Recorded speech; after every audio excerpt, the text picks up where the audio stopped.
Harka fuudhee kabajamtootaaf jaalatamtoota chaanaalii kiyyaa lammii jalatti argamtan kan biyya keessas kan biyya alaas akkam jirtan akkamii sa'aatiif yeroo kana geessan bakkuma jirtanitti nagaan koo kan jaalalaa kan kabajaa isin haa ga'u isiniin jecha har'a keessummaa tokkon qabadheen dhufeen jira.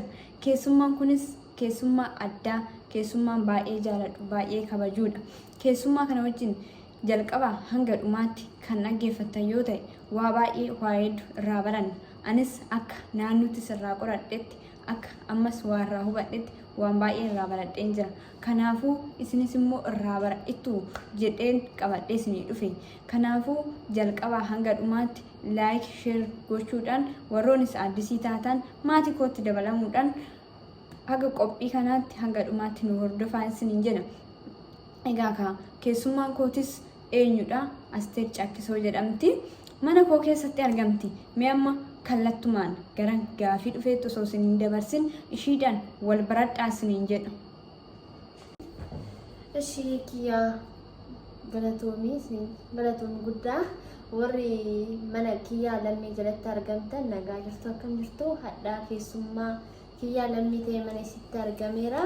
Wanti argames gaaffii deebii adda addaa tokko wal gaafachuu fi amma gara gaaffii fi deebii keenya walitti aannaan wajjin tura laayik sheer godhaati maatii kiyyaallee waliin. Ishii kabajamtootaaf jaalatamtoota kiyya gara gaafii kiyyaattan darbuudha. Ishii gaafiin kiyyaallee mucayyoo jaarsaati. Waa'ee aadaa fi naannoo ishiit irratti hundooftee waan tokko nuuf haa qooddu sanani. Aadaanis kanan ishii gaafachuu barbaadu aadaa naannoo Arsii Lixaati jechuudha. Naannoo Arsii Lixaa irratti seera fuudhaa fi heerummaa irratti egaa gaafii baay'ee hin kaasu har'aaf gaafii baay'ee hin gaafadhu. Yeroo biraatiif illee garuu deebi'ee gaafii gaafadhu nan qaba jechuudha. Garuu har'aaf ittiin baay'isu gaafuma lamaan tokko qofan gaafadha. Gaafiin kiyya inni duraallee mucaan tokko fuudhaaf kan qophaa'ee mana mucayyoo deemuudhaaf maaltu isarraa barbaachisa kan jedhudha. Gahee mucaan qabu maalidha? Akkasumas immoo intalli kun mana warra intalaatti immoo gaheen mucayyoo hoo yookaanis gahee warra mucayyoo hoo maalidha kan jedhudha. Amma mee gara gaafuma tokkoffaattan deebisa. Amma gara gaafiitti sin dabarsa. Ishii Asteer warri mucaa gahee inni qabu mee ati nuuf qoodi hanga beektu irraa. Okey, haga beeksisni himaa waa wallahi nuuf filchaa isiniin jedha. Amma yeroo mucaan tokko gahee yeroo intala takka fuudhu yeroo barbaadu jechuudha. Mana intala sanii dhaqa. Mana intala sanii yoo dhaqu abbaa himata. Abbaan sun warri ardaa jechuun gosa isaa abbaan sun waamaaf jechuudha. Gosa nama yookiin namaaf yookiin nama lamas rakkoon qabu erga gosa sanii jechuudha gosa intalaatitti. Yeroo ergu kana guyyaa tokkoffaa marqa yookiin jiidha jedhama. Qabateet alangee yookiin shabbeena jedhamu sanitti qabatee dhaqa. Ardaa intalaati jechuudha. Intala keessan nuu kennaa jedhanii abbootiin kun himata. Abbaan mucayyoo argatee jedha. Abbaan mucayyoo yoo kennus didus yoo barbaade ardaa qabaa jedheet qaxarate yeroo kamsaa yookiin qidaame deemuu danda'an irra baay'inaan jechuudha. Akka naannoo Arsii keenyatti. Inni yoo abbaan sun ardaa qabaa jedhee guyyaa biraa beellama qabaafi. Yeroo inni beellama qabeef gosa gara abbaatti deebi'ee gosti warra mucaa ergame kun jaarsota biraa dabalatee itti dhaqa guyyaa lammaffaa. Guyyaa lammaffaa sun yoo itti dhaqee jedhee maarree abbaan mucayyoo ardaa mari'atee hojii ofii miti abbeeraas gosas yookiin abbaa gosa sanii gadaa jechuudha. Qopheeffatee egaa yoo kan intala kennu yoo ta'e isinii kenninee budaa falfala qabdamu ishin qorannaa jedhaan. Gosti mucayyoo jechuudha bakka kanatti yoo jedhuun nu qoradhaa jedhanii eebalee gosa akkanaa dhufne malkaa gama sanaa dhufnedha. Yoo malkaan illee jidduu jiraate yoo sululis ta'e akka naannootti ba'an jechuudha. Qoratee isin qoranna jedhee ammas haganaa qabaafi qaxaroo biraa jechuudha yookiin haganaan yoo qabuuf guyyaa sadaffaa garuu yoo deebi'an siinqee qabatanii dhaqan. Sadaffaa irratti siinqee kan qabatiin dura guyyaa san siinqee qabatan malee duraan hin seenan mana. Yoo seenanii isin qoradheera budaa falfala hin qabdan isinii kennin intala yoo jedhanii siinqee qabatanii kennaniif jechuudha. Siinqee kennaniif yoo jedhan warri sun intala san kennameef jechuudha. Erga san immoo deebi'amee maaliif guyyaa san waa'ee gabbaraaf gaaddisa yookiin geegoo waliin dubbatanii am kan muluu mucaa gosa mucaatu ardaa mucaatu ardaa gara mucayyoo qe'ee mucayyootiin qaaqame jechuudha. Yeroo kun dubbatamee jedhee abbaan sun haga itti qabatu jira 100 itti qabatu danda'a, uwwisa itti qabuu danda'a, horii geegoo illee itti qabuu danda'a. Kanaafuu arsiin garaa walii laafaafu naadhiis jedha. Yoo baay'ee walii irra qabatee jedha. Naadhiis jedhama sammuun erga dhume yaaga daadhiin bahu itti qabata. Algaa maalii waan baay'ee itti qabatuu danda'a. Akka naannootis akka warri sun waliin madaalu deemu jechuudha.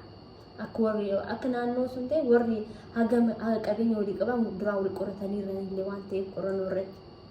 Erga qabame booda maal godhu gabbara san guyyaa biraa fidanii dhufan. Yoo gabbara sanii geegoo horii wanti hundaa yeroo qabatanii dhufan mucaas qabatanii dhufan hiriyoota mucaa yoo qabatanii dhufan hagan isheen mucaa ala kaanii hagan isheen finne jedhanii mucaa kan isheen yeroo birrii wanta hundaa hin fixatan duraan fixatanii gosti mucaa gosa mucayyoof jechuudha.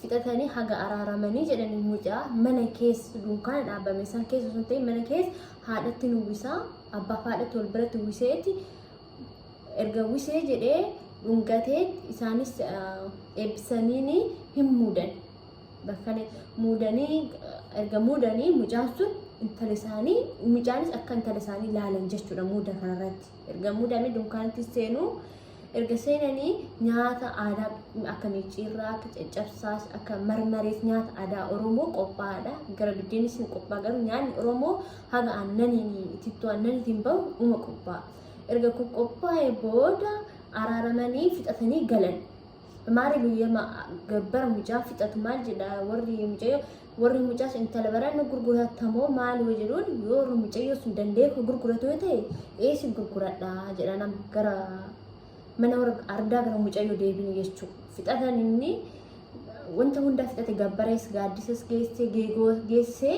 haga geesse jechuudha waliin mari'atanii.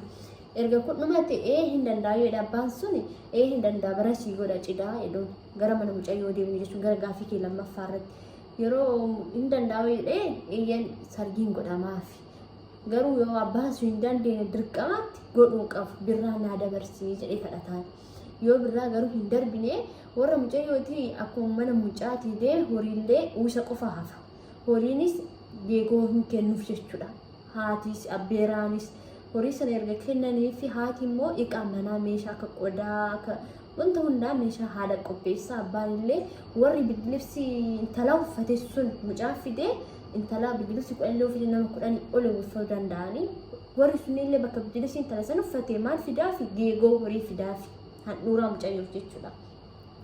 Erga kana fide hawwani naannoo immoo waliin buutee hodhaas hodhitee waan adda addaa qodaa mana keessa isii barbaachisu hunda qabaniif qopheessaniif Mario kana guyyaatti godhatan cidha waan jiruuf gaafa cidhaa san warri mucaa wanta konti qabatee deemu jiru fixatan intala fudhatu deemanii intala fudhatanii qara walii eebbisanii waan ta'eef intala hammammoonni seenaa hin nyaata hin eebbisu nyaata aadaa isaa siin qophaa nyaata aadaa isaa qophaanii yoo intala asoo ala gadi hin baasin dura abbaan gosa abbaa mucayyootitti himataa ilkaan sitti hin gurgurree ija sitti hin gurgurree deebiti jechuudha.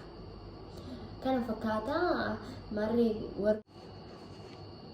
erga amma mucaa mana mucayyooti sirbanii qabatee galataan intala yoo galatuun soqee hin gahin yoo fardaan galataan yoo fardaan galatu yeroo amma konkolaataa ta'e malee intalti hangafaa jechuudha. Intalti hangafaa obboleettiin isaa yoo intalti hangafaa illee hin jiran kaabbeeraa illee hin ta'a. Intalti abbeeraa obboleettii waan laallamuuf erga inni qabatee yoo dhufuuf farda inni irra yaabbatan san fuutirraa. Bakka sanii irraa fuutee farda sanii garbuu kennitiif birrii yoo garbuu kenniteef bakka sanii irratti akka aadaatitti birrii kennaa jechuudha abbaan cidhaa sun mucaan jechuudha. In kennaa fi miizeen suni intala qabatee galataan yoo intala qabatee yoo haati soddaatii haati mucaa soddaatii siidhaan erbee hafattee hawwani naannoo taanii eeguun. Erbee hafattee teettu maal godhan yoo sanii miizee yookiin jaalli sun intala farda gurbaarraa fuudhee haadha mucaa soddaatii siirra kaa'an. Yoo kana maal godhu osoo hin kaa'in dura horii dhoqqee horii ejjetti. Osoo soddaatii irra hin taa'in dura ejjettee dhuftee erga soddaatii irra godhanii gingichaa fidanii garbuun godhan. Garbuu gingichaatti hin naqu aannan isin godhu intalti aannan qabattee dhuftee jirallee aannan garuu intalti illee kaawwamne yoo ta'e rakkoo hin qabu aannan irratti aannan san itti biifu aannan itti biifu garbuu qara qabatee itti jijjissanii gara harma kana faa jalan itti biifu harma keessa jechuudha. Aannan san itti biifu ilma dhiiraa duraa irra kaa'u. Ilma dhiiraa soddaatiin jala jirti mucayyoo irra jirti ilma dhiiraa ilma intalaa daa'imman fidaa irra kaa'u.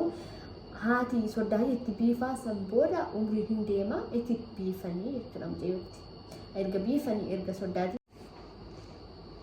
Turtii haga sa'aatii kanaan wajjin turtan guddaa galatoomaa isin jedha. Kiyyaallee jajjabeessaa isii cinaa dhaabadhaa isin jedha. Yeroo guyyaa biraallee isin deebi'aa sagantaa biraatiin jedhee abdii qaba. Yaa viidiyoo kana gadhumaa laala haga beeku isin hime. Waan wallaahi nuuf fulchaa misira deebi'uudha isin jedha. Nu jajjabeessaa kiyyaa lammii jala jajjabeessaa cinaa dhaabadhaa. Hayyee kana gaannaaf tura. Ishii kabajamtootaaf jaalatamtoota chaanaalii kiyyaa qophii isin dhaggeeffachaa turtan waa'ee aadaa irratti kan hundaa'edha.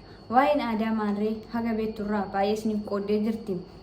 Kanaafuu itti gammaddan jedhee sanan abdii qaba. Anillee yaada baay'ee isiniif dabalu hin qabu. Yaadni koo garuu isiniif qabu aadaan keenya aadaan naannoo keenya wal barsiisna yoo ta'e wama tokko rakkoo hin qabu.